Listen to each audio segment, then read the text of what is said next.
Olá, seja muito bem-vindo ao canal 7 de Teologia. Aqui é o pastor Sérgio Lenz e mais uma vez juntos vamos meditar na doce, na preciosa, na maravilhosa Palavra de Deus.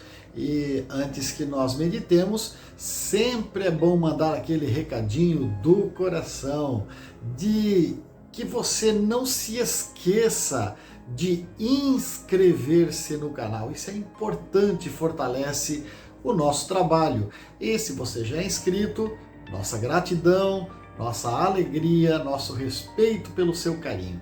Agora, se você já é inscrito, então mande esse recadinho, compartilhe esse link do vídeo com conhecidos através das suas redes sociais, através dos seus canais de comunicação, para que essa palavra chegue ainda a muitos corações.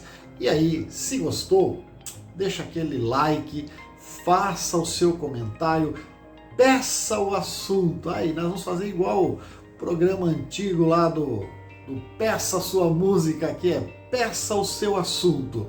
O versículo, o assunto que lhe agrada, que lhe interessa, vai aí nos comentários, deixe o seu assunto, deixe o seu versículo e nós vamos procurar gravar sobre o assunto, sobre o tema, nos próximos vídeos e você vai ser aí respondido com as suas dúvidas, ok? Dito isso, tem um texto que me chama muita atenção para essa oportunidade, que está na carta aos Hebreus, no capítulo 11, e no versículo 21, que diz o texto sagrado desta maneira: Pela fé, Jacó, quando estava para morrer, abençoou cada um dos filhos de José e, apoiado sobre a extremidade do seu bordão, adorou. Pela fé, apoiado sobre a extremidade, noutra versão vai dizer sobre a ponta do seu bordão, adorou. Olha só, é preciso que nós pensemos um pouquinho que Jacó, até chegar a ser Israel, até ser o homem transformado por Deus, até ser aquela pessoa especial que nós entendemos aí o genitor das 12 tribos de Israel, esse Jacó, ele foi de tudo um pouco, foi meio errante, meio playboy, um pouco preguiçoso, um pouco trabalhador, foi pobre, foi rico, dias de felicidade, dias de amargura. Então ele provou muita coisa, ele viveu muitas emoções e talvez ele seja muito parecido comigo, contigo, com as nossas realidades vividas aí no dia a dia. Mas nos chama a atenção que em cada uma das circunstâncias, em cada momento vivido por Jacó, o texto final aqui, o texto que já vai tratar da sua história lá no passado, vai dizer que as coisas importantes foi apoiado no seu bordão. E o que era o bordão, senão uma vara onde o pastor das ovelhas geralmente usava para se apoiar, usava também para se defender. Era um instrumento de defesa, principalmente quando uma espécie de lobo que desenvolve uma pelagem parecida com as ovelhas e se infiltra no meio para pegar principalmente os filhotes quando o pastor está distraído. Então ele batia na cabeça, no mato, enfim, para ver se não havia cobras, para mexer ali no mato. Então era um instrumento de defesa. Mas muito além do instrumento de defesa, o bordão era aquele apoio para os momentos da fraqueza. Sabe aquele tripé onde você, para não perder o equilíbrio, você se apoia?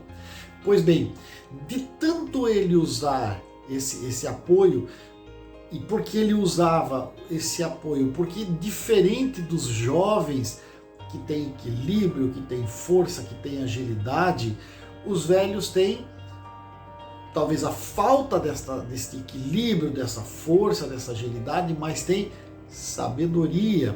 E essa sabedoria ajuda a resolver muitos outros problemas. Então, o uso constante do apoio do bordão, ou do cajado mesmo, acabava criando uma simbologia para quem olhava de fora. Olha, lá vem uma pessoa sábia, porque vinha segurando um bordão, vinha segurando um cajado, enfim, uma vara de madeira, onde se apoiar. Significa que se ele precisa de um apoio, é porque ele já viveu muito. Se ele viveu muito, significa que ele tem sabedoria. E se ele tem sabedoria, vale a pena confiar neste homem.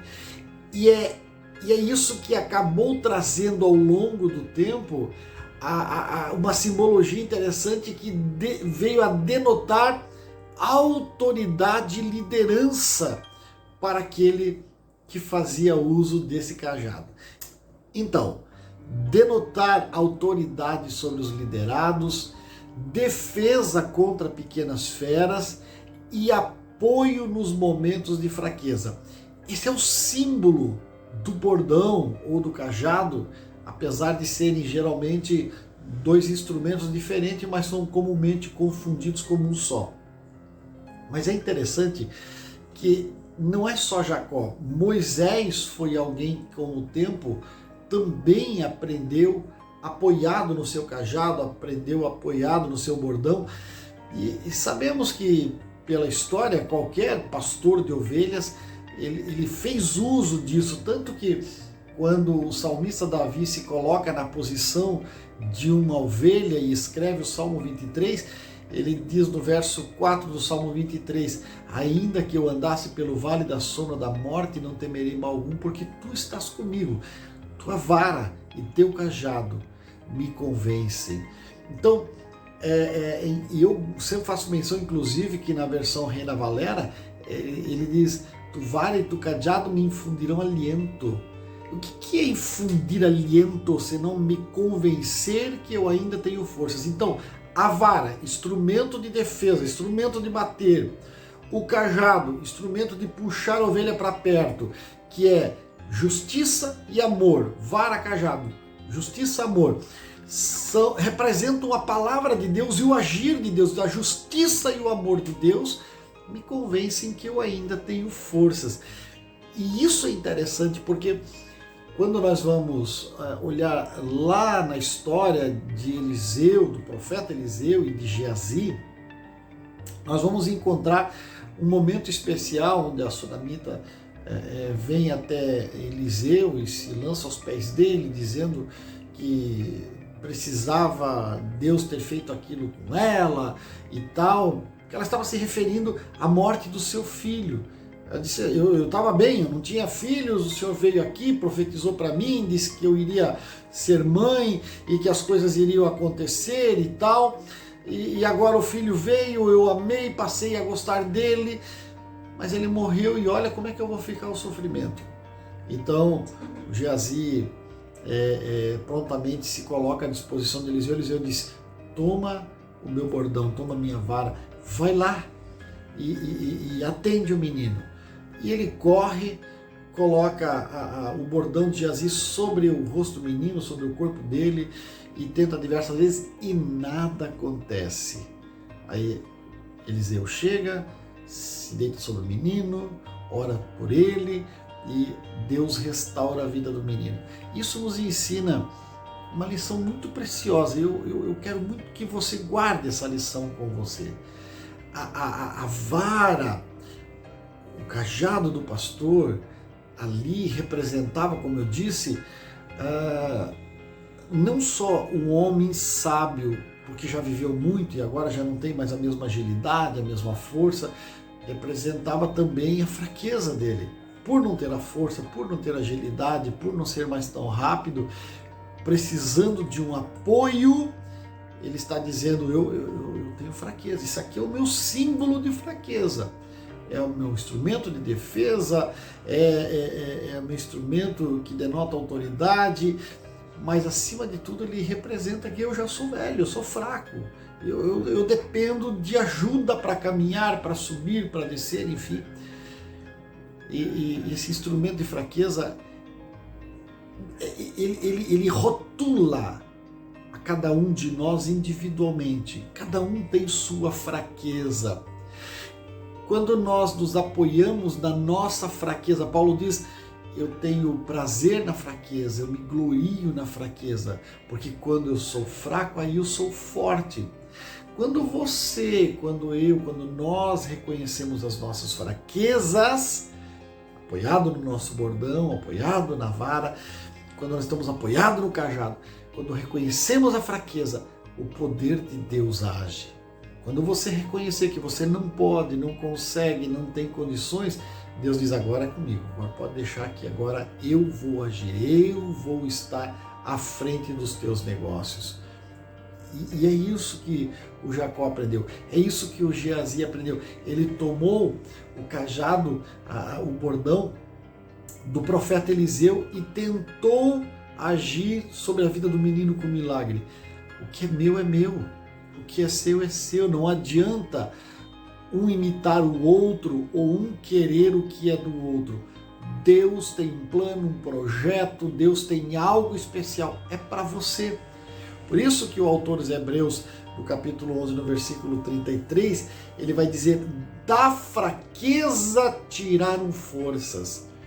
Deus tem forças para você e para mim quando nós reconhecermos a nossa fraqueza.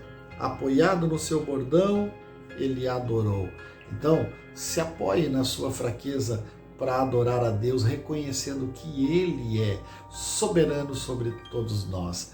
Eu vou ficando por aqui, agradecendo o carinho da sua companhia e dizendo: continue confiando em Deus, apoiado no seu bordão, apoiado na sua fraqueza, porque ela é o símbolo da sua autoridade. Ela será a sua defesa, porque quando você não puder, Deus se levantará e será sobre você. Afinal de contas, Ele ainda é o maior, o melhor e o mais fiel companheiro. Um forte abraço, façamos todos um excelente dia na presença do Eterno.